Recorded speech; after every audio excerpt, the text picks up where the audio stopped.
बहुजन समाज की हर खबर पाने के लिए सब्सक्राइब करें अम्बेडकर पीपल्स वॉइस और बेल आइकन दबाएं।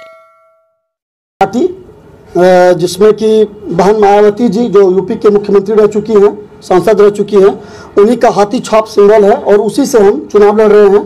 ये 5 पार्टियों का ग्रांड डेमोक्रेटिक सेकुलर फ्रंट है, जिसमें कि हमारे उपेंद्र कुशवाहा जी माननीय जो शिक्षा के मंत्री भी रह चुके हैं और बिहार सरकार के पूर्व सांसद भी रह चुके हैं। RLSP पार्टी है उसमें, और असदुद्दीन ओवैसी जी की MIM है, और देवेंद्र यादव जी की सेकुलर पार्टी है, एक और डेमोक्रेटिक पार्टी है। तो 5 पार्टी मिलकर के ये ग्रांड सेकुलर फ्रंट बना हुआ है, उसी से हम चुनाव लड़ने जा रहे हैं। क्या वजह रही जो कि आप RJD का दामन छोड़ कर भाजपा का दामन थामे? सत्य बात यही है कि मैंने RJD का दामन नहीं छोड़ा। RJD में मैं पिछले लगातार 8 महीने से वर्क कर रहा था, और ये लोगों को पता भी होगा कि 8 माह के पहले भी समाज से मेरा रिश्ता रहा है, मेरा नाता रहा है। सभी भली भांति उसको जानते हैं। मैं नाथनगर का जिला पार्षद भी हूँ और बखूबी अंजाम देता हूँ। भागलपुर जिला के किसी भी लड़ाई को मैं मजबूती के साथ लड़ता हूँ, और ये विश्वास दिला करके मुझे माननीय तेजस्वी जी से मिलाया गया। भागलपुर के जो पूर्व सांसद बुलो मंडल जी हैं, उन्होंने तेजस्वी जी से मिलाया कि नाथनगर 6 बार लगातार हम लोग हार चुके हैं और इस बार आपको टिकट दिया जाएगा।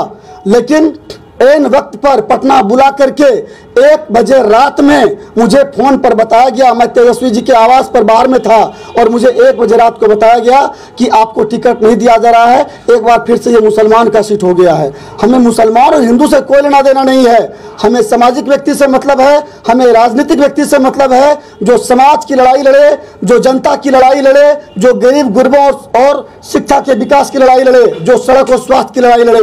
तो जब मुझे यह एहसास दिला दिया गया कि यह आपको पुनः सिंबल नहीं दिया जा रहा है, तो मेरे पास कोई ऑप्शन नहीं था। और मुझे यकीन था, मुझे बताया गया था कि पूरे बिहार में राजद सर्वे कर रही है। सर्वे करने के पश्चात जिसको 10,000 वोट कम से कम होंगे उसे ही टिकट दिया जाएगा। जो कोरोना काल में सबसे अधिक गरीबों को मदद किया है, काम किया है, उसे ही टिकट दिया जाएगा। तो मैं क्या पूछना चाहता हूं कि राजद ने जिस व्यक्ति को टिकट दिया है, कोरोना काल में वो घर से निकले थे? क्या कोरोना काल में उन्होंने कोई काम किया था? क्या कभी समाज के वो काम आए हैं? उनकी क्या पहचान है समाज में, मैं ये जानना चाहता हूं। इसलिए जब ये एहसास हो गया, जब ये मुझे लग गया कि राजद किसी व्यक्ति विशेष या किसी वैसे व्यक्ति को टिकट दे दिए जो किसी अन्य चीज से प्रभावित थे, तो मेरे पास अब कोई ऑप्शन नहीं था। और मुझे वास्तव में जो समाजवाद की पार्टी है, जो वास्तव में दलितों, वंचितों, शोषित और अकलितों की पार्टी है, उसका दामन मुझे थामना पड़ा। और मुझे गर्व है कि मैं ग्रांड सोशल डेमोक्रेटिक फ्रंट का उम्मीदवार हूं नाथनगर से। इसमें मुझे कहीं कोई दो राय नहीं है। अभी वही समीकरण में छांटा गया क्या टिकट? इल्जाम तो सभी पार्टियों पर लगते हैं। कमोबेश खरीद बिक्री की बातें जो आती है, तो कोई भी पार्टी दूध से धुला हुआ नहीं है। ये इल्जाम सबों के ऊपर है कि निश्चित तौर पर हवाई जहाज से कैंडिडेट को ड्रॉप किया जाता है, गिरा दिया जाता है जनता के बीच में, और जनता जाए भाड़ में। तो मैं किसी के ऊपर ये इल्जाम तो नहीं लगा रहा हूं, लेकिन मैं ये सत्य कह रहा हूं कि प्रत्येक पार्टियां कभी पैसे के नाम पर, कभी जाति के नाम पर, कभी धर्म के नाम पर टिकट दे दिया करती है, और जनता को इसका खामियाजा भुगतना पड़ता है।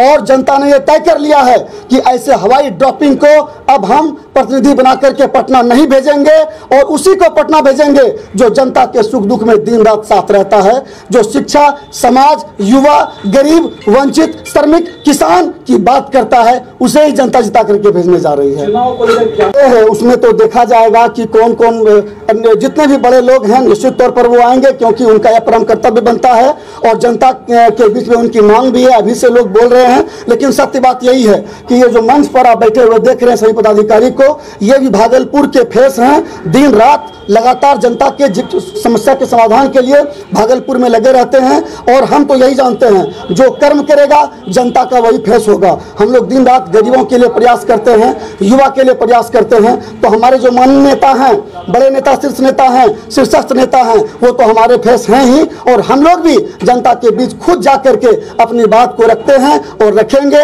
हम खुद अपनी मांग करेंगे जनता के बीच, और हम खुद आह्वान भी करेंगे।